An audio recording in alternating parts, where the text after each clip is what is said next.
This is actually a really cool little quad, and it comes from iFlight, which is one of the companies that I've tried collaborating with and working with, and I am still kind of softly collaborating with them. But as I explained in a previous video, some of these companies are just so hard to work with and so slow at executing anything that it really is a surprise to me when I see them get products out the door and they're actually good and they work well. This is one of those products that actually does work really well. However, it's not without flaw.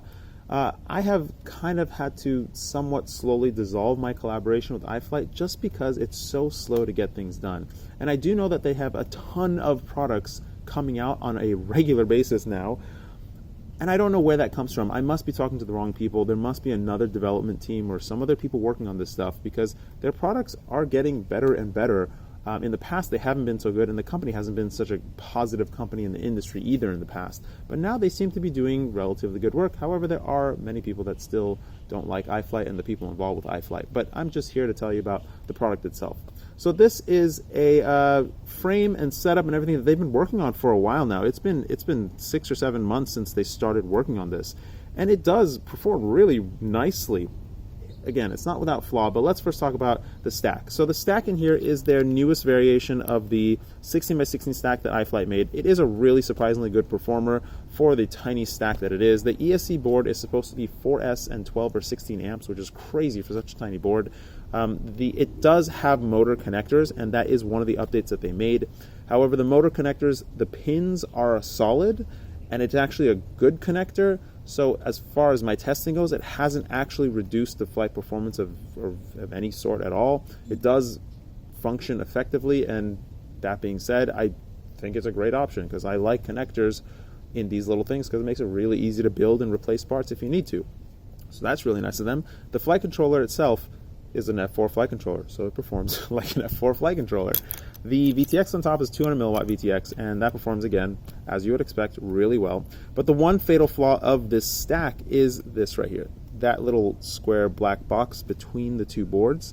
That is a pin connector between the two boards, and that's the primary thing that I have begged them to improve, change, fix, do something, or change their mounting mechanism. Now, they did take, I don't know if it was my advice, somebody figured out there that they probably shouldn't use those little plastic standoffs between the boards, and they do have one solid screw all the way through, and it is a metal screw, thankfully, as well, so it's not going to just shear off and break.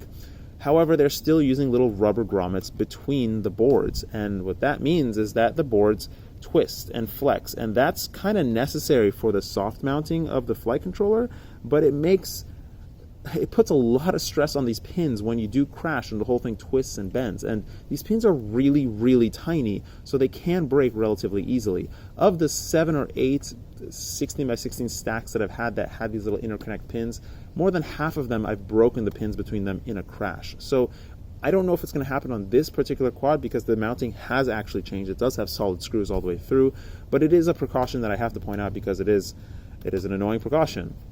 The other thing I was really surprised by is the EOS 2 camera in this thing. And the reason why I was surprised about it is because it actually performs really well. They must have done some updates. Okay, well, hold on.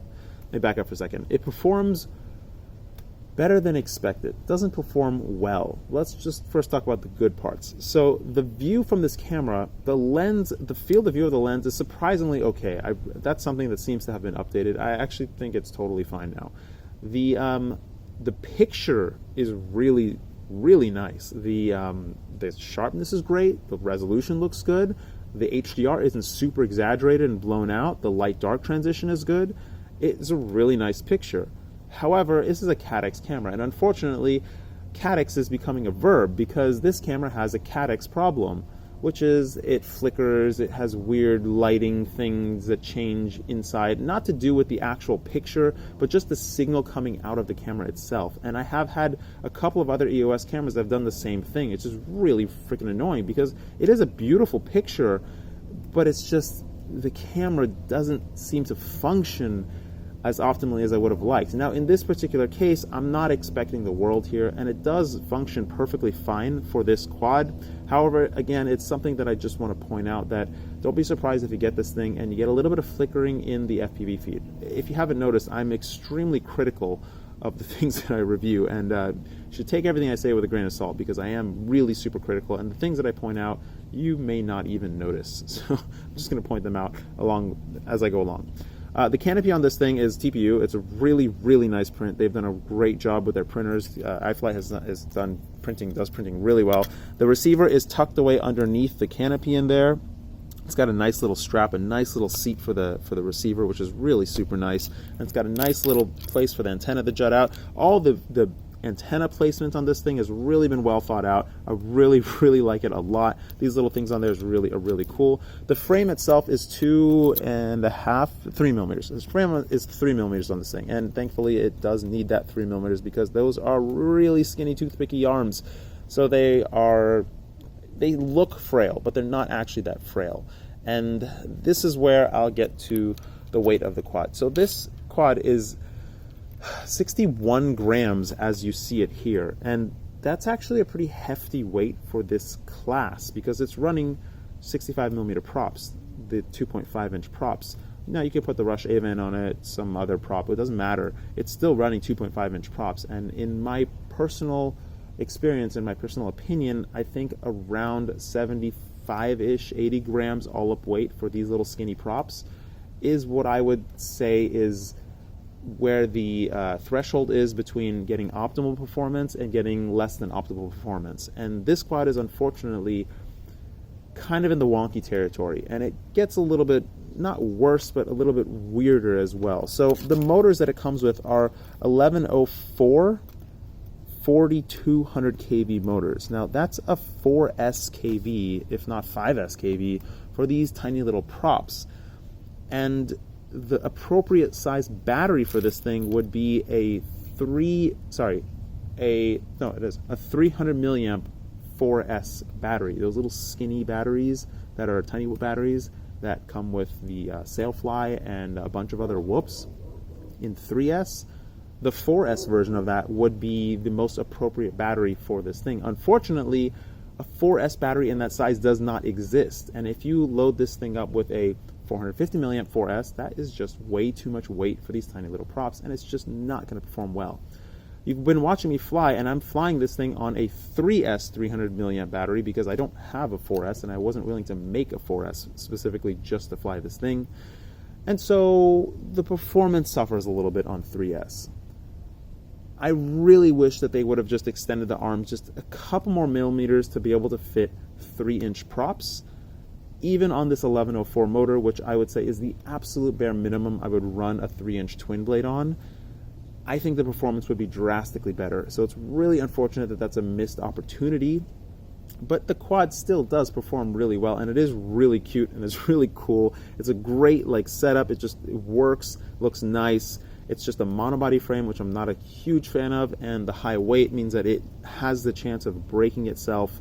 And yeah, that's that. It is a really cool quad. If you are looking for a quad in this class, around the $100 to $120 price point is where all of them are coming in. I would say this is kind of higher up on my list of toothpick style quads that I like. Even though the performance is not as optimal as it could be, it still does fly really well. It's just not the fastest quad. And the setup is really nice. While the camera's not optimal, it still looks really nice, and they've done something to improve it. So kudos to Caddx for even trying to improve things. I really appreciate that. Now, the other thing I want to talk about are the other variants of this quad, because the one I have is the 4S 2.5 inch variant.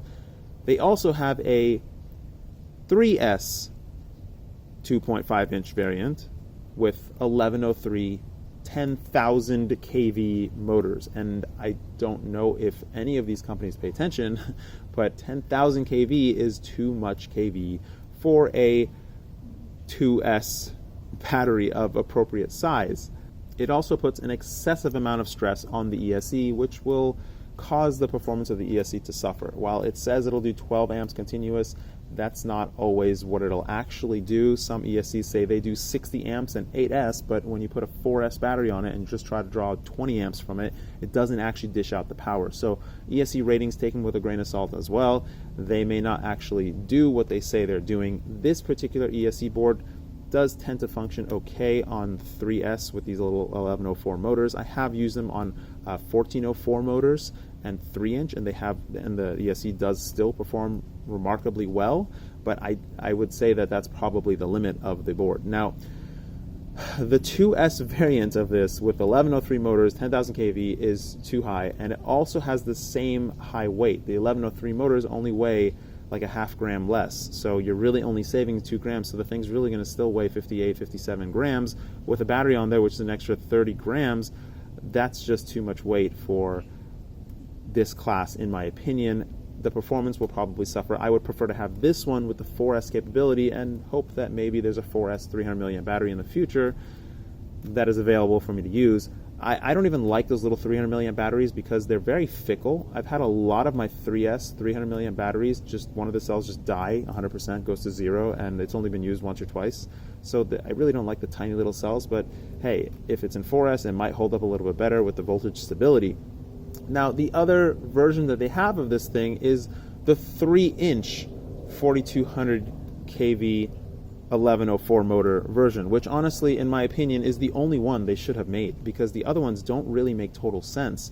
The 3-inch version of this quad, it does have a different frame that does look more robust. The motors are the same. The weight is still higher than I'd like, but at least you get 3-inch props on there, so it does a better job of managing all that weight. The 4200 kV, in my opinion, is still a little bit low for a 3-inch, but a 3S 450 milliamp battery on that quad would perform really well.